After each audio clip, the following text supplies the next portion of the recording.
नमस्कार my dear friends, how are you. आज होली का त्यौहार था और आप लोगों ने होली भी बहुत अच्छे तरह से मना लिए होंगे। तो चलिए, होली अगर मन गया हो आप लोगों का तो अब हम लोग सिलेबस पे आ जाते हैं, क्योंकि होली का रंग तब बिखरेगा जब हमारे एजुकेशन में अच्छी सिस्टम के साथ हमें पढ़ाई अच्छा से हो जाए तो लगेगा कि मैं होली को अच्छे से सेलिब्रेट किया हूँ। यानी कि होली का रंग तभी चढ़ता है जब आप कोई अच्छे काम करते हैं। वैसे आपका वो रंग भी बेकार है जो जिंदगी के रंग को ना बदले। होली उससे बढ़िया होली कोई नहीं होता है। तो इसीलिए होली के रंग को अच्छे बनाने के लिए पहले हमें क्या होता है, अपने आप को अच्छा बनाना होता है। होली का रंग तो उतर जाता है, लेकिन जब जिंदगी का रंग खराब हो जाए तो कभी नहीं बदलता है। तो चलिए आइए हम लोग सिलेबस को शुरुआत करते हैं। आज आप लोगों के बीच में उपस्थित हूँ विज्ञान, यानी कि आपको विज्ञान की एक पार्ट जीव विज्ञान को लेकर। तो आइए जीव विज्ञान को हम आज स्टडी करेंगे और वो भी बेहतर ढंग से स्टडी करेंगे। आज पहली लेसन की पहली टॉपिक है जैव प्रक्रम। पहला लेसन है आपका, उसका नाम क्या है? जैव प्रक्रम। देखो बेटा, अगर देखने में किसी प्रकार की कठिनाई हो रही हो तो आप लोग कमेंट कीजिएगा। कोशिश करता हूँ आप लोगों को बेहतर करने का। हमारे पास सुविधा ही यही है व्हाइट बोर्ड की, तो मैं इसी से अभी पढ़ा रहा हूँ। आप लोगों का दुआ आशीर्वाद रहा, आप लोगों ने सपोर्ट किया तो मैं टच स्क्रीन से आप लोगों के बीच उपस्थित मिलूंगा और आपके छोटे छोटे भाई बहन को उस समय पढ़ाऊंगा। आज आप पढ़ रहे हैं, चलिए कोई बात नहीं, हम लोग इसी पे पढ़ते हैं। क्या जैव प्रक्रम के बारे में अध्ययन करेंगे। पहला टॉपिक है जैव प्रक्रम। वे सभी प्रक्रम जो सम्मिलित रूप से अनुरक्षण का कार्य करते हैं जैव प्रक्रम कहलाती हैं। आपने सुना, वे सभी प्रक्रम जो सम्मिलित रूप से अनुरक्षण का कार्य करते हैं जैव प्रक्रम कहते हैं। जैव प्रक्रम के बारे में समझ में आ गया? Any doubt? किसी प्रकार की डाउट हो तो आप हमें कमेंट कर सकते हैं। किसी प्रकार के सुझाव देना हो तो भी आप हमें कमेंट कर सकते हैं। अगर आप हमसे बड़े हैं, कोई प्रकार का हमको राय देना चाहते हैं कि आप ऐसे इस तरह से कोई काम कीजिए, तो भी आप कमेंट कर सकते हैं। आपकी कमेंट हमारे लिए एक अच्छा पहल होगा। आगे बढ़ने के लिए हमें एक मौका मिलेगा, आपसे कुछ सीखने का मौका मिलेगा। हम बच्चों को सिखाते हैं, अगर बच्चा भी अगर चाहे तो मुझे किसी प्रकार की कमी लगे तो आप हमें बताइए, मैं आपके उन बातों से भी अगली बार उस कमी को दूर करूंगा। ठीक है, आगे बढ़ते हैं। जैव प्रक्रिया।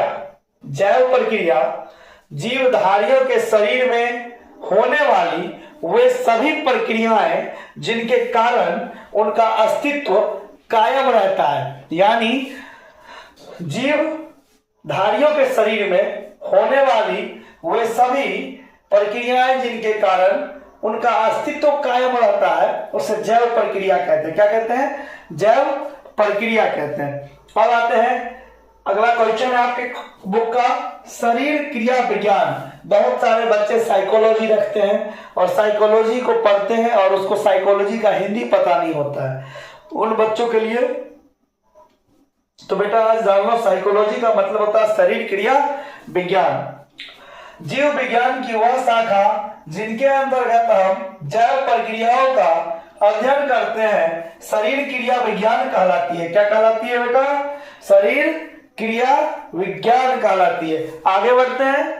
भोजन। आपके टॉपिक में क्या आ गया? भोजन। तो कह सकते हैं वे सभी आवश्यक पदार्थ जो किसी जीव के शरीर में अवशोषित होने के पश्चात उनकी रचना, उनकी वृद्धि, इन सबों में वो कार्य करे तो वो क्या कहलाता है? भोजन। हम खाते क्यों है बेटा? खाते इसीलिए ना है कि हमारे शरीर में वृद्धि हो, हमारे शरीर में विकास हो, हम सही ढंग से चल सके, हम जिंदा रह सके। तो भोजन का मुख्य उद्देश्य वही ना हुआ। तो भोजन के बारे में समझ में आ गया। अगर नोट करना चाहते हैं तो नोट कर लीजिए।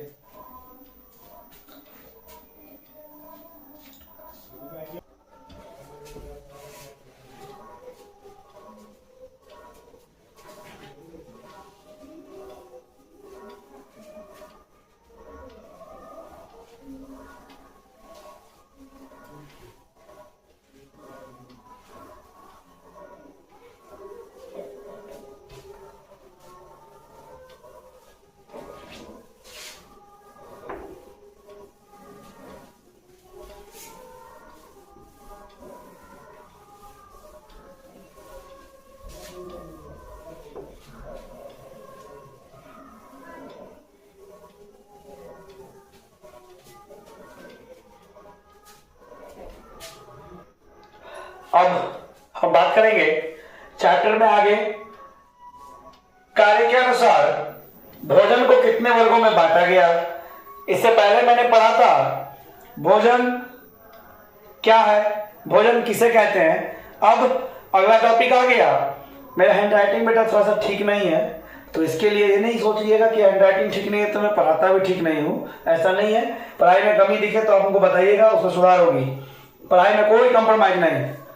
चलिए, कार्य के अनुसार भोजन का श्रेणी, तो मैंने बताया आपको कार्य के अनुसार भोजन की निम्न श्रेणी है, निम्नलिखित है जो नीचे है।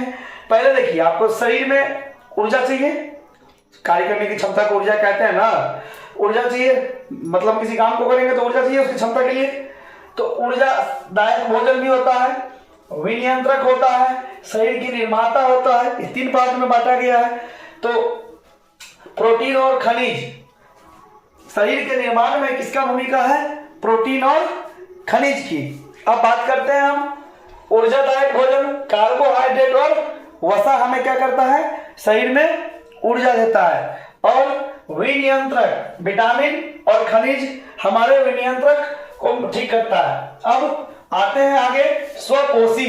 स्वपोषी के बारे में बचपन से पढ़े होंगे हमारे बच्चे, आप जहां भी पढ़ते होंगे बचपन में वहां के टीचर भी पढ़ाए होंगे।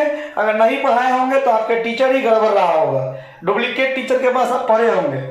हमको लगता है स्वपोषी, परपोषी, ये सारी बातें बचपन से बच्चा पढ़ता है। अगर बच्चा बचपन से नहीं पढ़ा है और सीबीएसई करके ठगा गया है तब तो ठग लिया भाई। सीबीएसई करके टीचर लोग ठग लेता है और फिर 9वां छठा में जाने के बाद वही टीचर कहेगा कि बेटा आप बिहार बोर्ड से मेरे कोचिंग पे पढ़ाई कर लो। अरे भाई, इतना दिन से तो आपने सीबीएसई करके हमको ठगा, अब बिहार बोर्ड कह रहे हो। अब कहेंगे बेटा रे तू पहले हवाई जहाज पे बैठो, और उसके बाद कहेंगे तुम साइकिल से मेरे साथ चलो। इससे बढ़िया ना कि जीवन में शुरुआतें हम साइकिल से करते, आगे हो सकता था कि 4 चकवा पे चढ़ जाते। तो सीबीएसई बोल के लोगों को उल्लू बनाने वाला टीचर मार्केट में बहुत है, उसको भूल जाइए।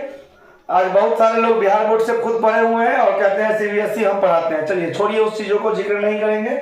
इस सब चीजों को ध्यान में रखना, बचपन से ही सब पढ़ाई हुआ रहता है। स्वपोषी, जो अपना भोजन स्वयं बनाता है स्वपोषी कहलाता है। जो अपना भोजन स्वयं बनाता है स्वपोषी कहलाता है। जो अपना भोजन किसी दूसरे जीव जंतु या किसी सजीव से प्राप्त करता है वो क्या कहलाता है, परपोषी कहलाता है। यानी कि जो अपना भोजन किसी दूसरे जीव जंतु से प्राप्त करे उसे परपोषी कहते हैं। कोई डाउट? चलिए नोट करना है, आप लोग नोट कर लीजिए।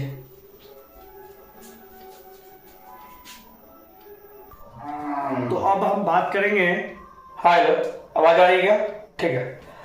अब हम बात करेंगे भोजन की फैक्ट्री, यानी कि भोजन की फैक्ट्री किसको कहते हैं।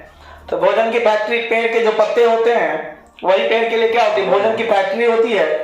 तो भोजन की फैक्ट्री, पेड़ के पत्तियों को भोजन की फैक्ट्री कहते हैं। किसी प्रकार की कोई डाउट मेरे हिसाब से नहीं होना चाहिए। मृत जीवी वे जीव छोड़ गया, वे जीव जो अपना भोजन सड़े गले या मृत जीव जंतु से प्राप्त करते हैं। बेटा जब मृत जीवी लिखा हुआ है तो हम कह ना सकते हैं कि जो मरे सड़े गले और मृत जीव जंतु से अपना भोजन प्राप्त करे उसे क्या कहेंगे बेटा, मृत जीवी कहते हैं। अब बातें आती है कूटपाद की।